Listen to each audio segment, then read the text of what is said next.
அதோட எல்லாத்துக்கும் ஒரு உருட்டுக்கடை அல்வா கொடுக்குறேன். இதை வாங்கி பாருங்க. உருட்டுக்கடை அல்வா இந்த அரசாங்கத்தில் இப்படிப்பட்ட அல்வா தான் கிடைக்கும்.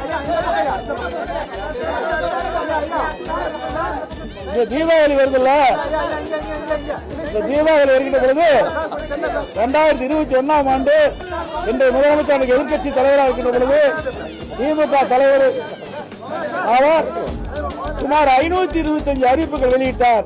அப்படி அறிவிப்பு வெளியிட்ட பிறகு சுமார் 10% அறிவிப்புகளை நிறைவேற்றவில்லை. எல்லாத்துக்கும் அல்வா கொடுத்துட்டாரு. இப்ப இந்த உருட்டுக்கடை அல்வா நீங்க பிரிச்சு படிச்சு பாருங்க. எப்படி டேஸ்டா இருக்குதா எப்படி பார்த்து சொல்லுங்க. எப்படி டேஸ்டா இருக்குதா எப்படி பார்த்து சொல்லுங்க. எந்த அளவுக்கு இந்த அரசாங்கம் அல்வா கொடுத்து மக்களை ஏமாற்று என்பது மக்கள் உணர வேண்டும்.